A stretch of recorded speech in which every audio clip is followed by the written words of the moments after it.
when I look back on the last 6 months of my life, which feels like a season of tremendous expanding into my heart, I really credit authentic movement and what you shared with us as being a really vital part of that. It's a very simple form. It has roots in dance movement therapy. As a mover, we can find this place of trust that maybe we never experienced before. What I felt in your authentic movement container was different, but equally powerful and equally vital, and even brought things I've not felt plant medicine being able to bring to the table. The plants can bring us outside of our bodies, but I feel like authentic movement is rooted more in the body. And then as you're rooting in the body, there is another world that starts to open up too. When you brought us out of the movement the first time we did this, the sharing of the experience was really powerful for me. And I put words to things that they've become like tags for me that I go back to. That's why it's such a powerful practice, because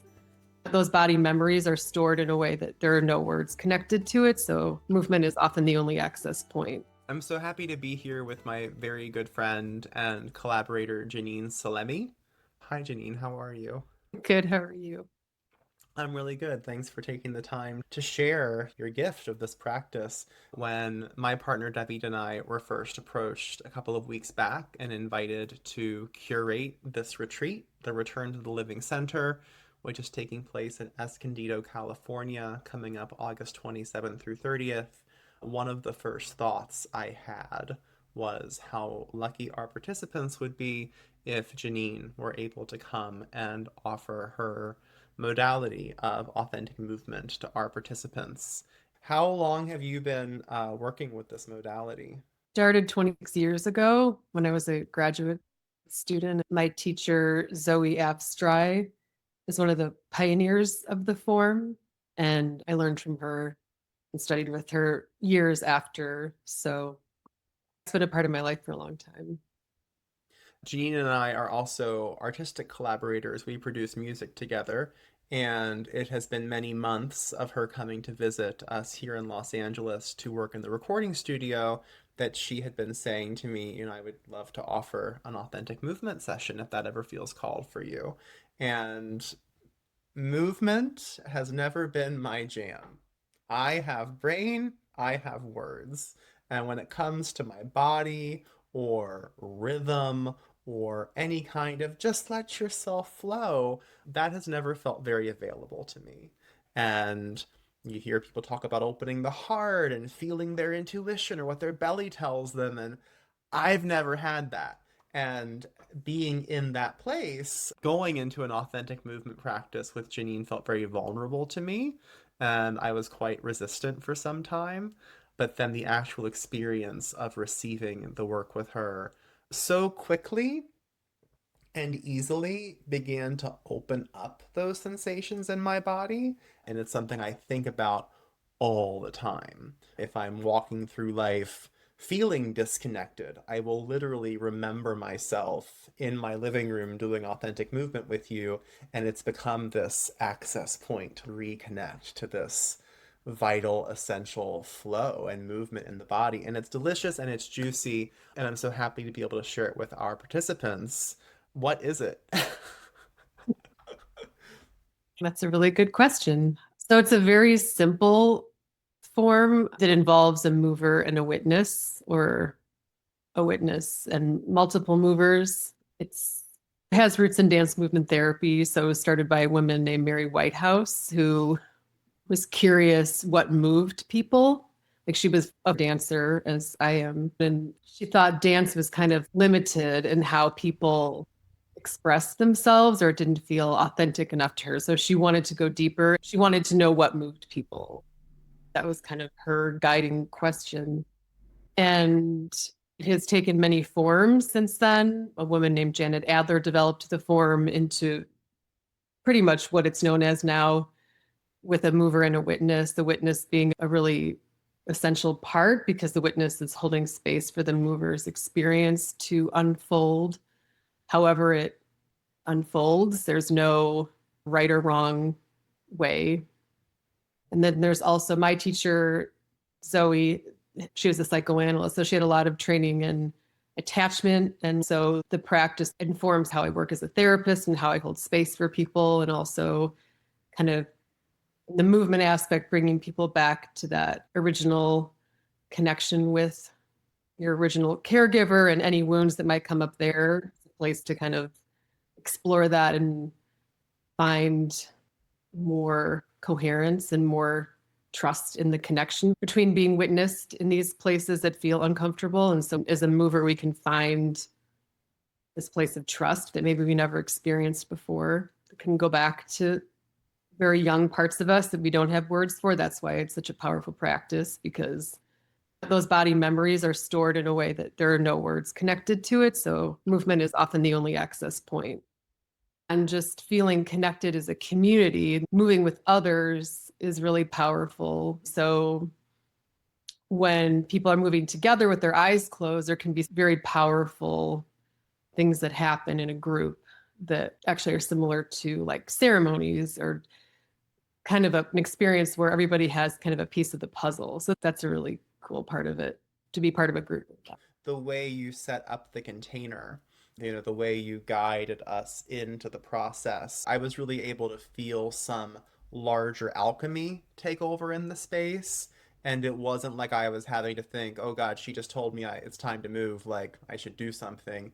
I really did feel from the very first second of the invitation like there was this natural movement that wanted to flow. And I think it's worth mentioning that you and I first met through plant medicine ceremony work in Peru. And we've worked very deeply in those lineages and with those paths. And these plant medicines of the earth are so powerful because they can kind of jumpstart or move past the block or enable you to take that quantum leap to some next place of awareness or healing. And I'm always so intrigued by the modalities that give us access to that without consuming something. And I know for a fact that what I felt in your authentic movement container was different, but equally powerful and equally vital, and even brought things I've not felt plant medicine being able to bring to the table, as far as just sort of bringing you into this altered state of openness and vulnerability and awareness. And as someone that has done a lot of plant medicine work, I think it's been a very powerful tool for my integration. Yeah.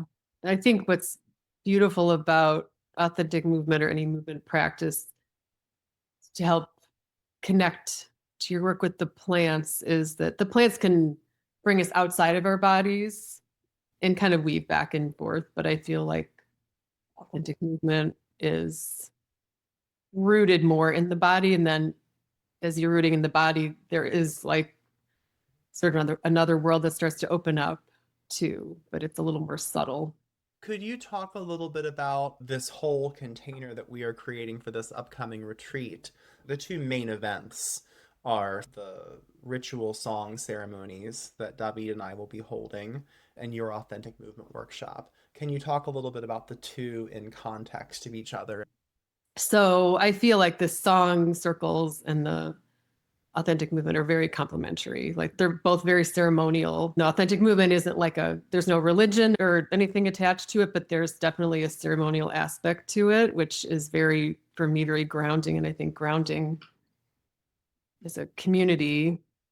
And so it feels very organic to bring those two modalities together, because I receive from your circles without medicine, my experience of receiving the songs is very nourishing. It's a different kind of witnessing or being held in movement, but there's something about the sound that feels really like I'm being kind of wrapped in something, and kind of also invited to connect in deeper to my kind of core self energy, because the sounds and the songs, because the frequencies are what they are from the plants, it kind of filters out the noise and helps connect with kind of your essential self and kind of core self and Mother Earth, which is very supportive in grounding.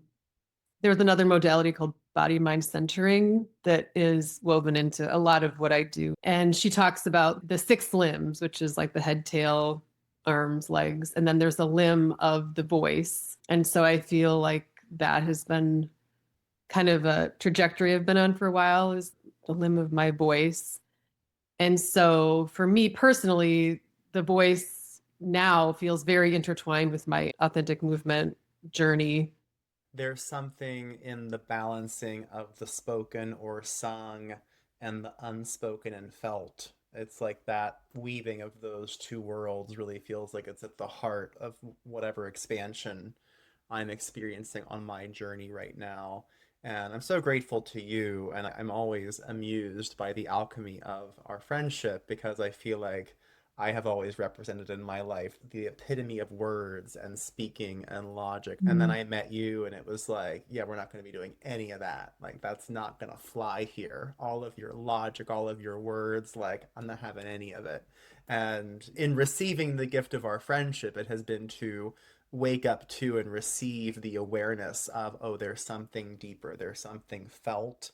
There is a component of authentic movement that does kind of focus on speaking, but speaking in a different way that's more embodied. So that is actually kind of the other part of the practice that comes after the movement and between the witness and the movers. That's also a really beautiful experience because it does kind of rewire your brain of like speaking and feeling like the words I'm sharing are coming from my body versus like I have to make it sound a certain way. So there's something about that that's really magical too. I wanted to say one more thing about it as I think about my own preconceived notions of, oh, going into a room of people doing this. Um, I was so struck by how private it felt. Mm. Even though you're in this open space and there's other people there and you're being asked to do this thing that would previously feel so vulnerable, I felt so in my own experience to the point that I wasn't thinking at all about what anyone else might be thinking, or there was no self-consciousness. And yet there was this deep awareness of the other presences in the room and how my energy was weaving with theirs. But it felt so, that hour or hour and a half or however long it was in the movement with you, it almost feels like some of the most like private, intimate, alone time I've gotten to have with myself and as a father and a partner and all the people and all the things that's a big commodity to come across, that kind of just deep inward time. It's very precious. I have a question. In this deeper dive of authentic movement that this would offer, what do you hope to get out of it? In the context of leading a retreat for a weekend, I'm looking forward to having a space where I can go and do some of my own work. I've been thinking about that and how nice it will be for me to get to actually practice authentic movement in the morning before going into leading a ceremony in the afternoon. And I think you're going to have like a 3 hour window here at the retreat to really go deep. And so I'm looking forward to getting to experience the fullness of the offering and also doing it in a larger container because it's been just a couple of us in the room both times we've done it before. And we'll probably be a room of 15 some people, and so to really be able to feel that dynamic of the inward versus the all of us kind of weaving in that energy together, and then just to share it with people and to be able to hear other people's reflections of what it is for them. When you brought us out of the movement the first time we did this, the sharing of the experience was really powerful for me, and I put words to things that they've become like tags for me that I go back to when I'm in my daily process trying to like find that vibe and find that flow that I've learned is always there. And I always say in our plant medicine work and our songs and our ceremonies, there's a rhythm, there's a beat, there's a tempo to this earth, there's a heartbeat that we can always find coherence with and alignment with. And I'm pretty convinced that any pain or suffering, illness, displeasure that we experience, it somehow comes from being off that beat, off that vibe. You can get there by consuming plant medicine. Turns out you can get there just by singing these songs and coming reverentially into a ritual container, being held by these energies. It makes you aware that there is a beat. Oh, there actually is something happening in nature. There actually is something happening in spirit. That's a thing. Oh, I can connect to it. I can not just get in the rhythm with it, I can become coherent with it. My heart, my brain, they can start to vibe in rhythm with that. And I'm getting chills as I say it. This is the good stuff in life. I'm just excited to share that and continue that process and give people a space to come and step outside the norm. I've been jokingly saying to some of the people that have been applying for the retreat, if all we were doing was renting a nice house out in nature and getting together and being together for a weekend, this would have tremendous medicine. Now you add in the holding of the sacred songs, of the ritual, of the authentic movement, of the tobacco prayers that we'll be doing, of the fire ceremonies that we'll be doing, of the yoga that we'll be doing, the nourishing meals that will be prepared. I think it has an effect of orders of magnitude. What, just 3 days living in this different frequency with others that can reflect the experience to you who are like minded is what I've been just constantly aware of with ceremony, with retreats. Anyone that feels that beacon and says, yes, I want to be there, we're all on a similar wavelength. We are family. We are soul family that has now been drawn together like fireflies to a flame. And, I walk through the world feeling often a stranger and often feeling quite other from the others I'm encountering. And in these ceremonies, in these retreats, you find your soul family. And so to have new and old friends come together and share in these modalities and invoke these spirits and connect to that great frequency, it's my favorite thing to do. It's how you and I met, and we're doing some pretty magical things together. So the benefits of these retreats often go far, far, far beyond the 3 days, that's for sure. I agree. Thanks for coming from Chicago to LA here at the end of August. And I'm so looking forward to, and I'm grateful for you in my life because we balance each other in this incredible way. I think that there's this way that we represent ends of spectrums, and we've done a lot of things together, but we haven't done this together yet. And I'm really looking forward to seeing what we're able to conjure, not just with you and me, but with David and Casper. I think it's a lot of very complementary energies. So I'm so glad we'll get to be there and sharing that together.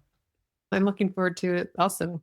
Thanks for taking the time to share your craft with us, and thank you for the many years of hard work and dedication and service to your lineages that have led you to this place, to being able to carry this work and share it with us. And thank you to your teachers and the guides and all the great ones that have brought us together and will be bringing all of us together in this retreat. Okay, amen. Love you so much. Thank you.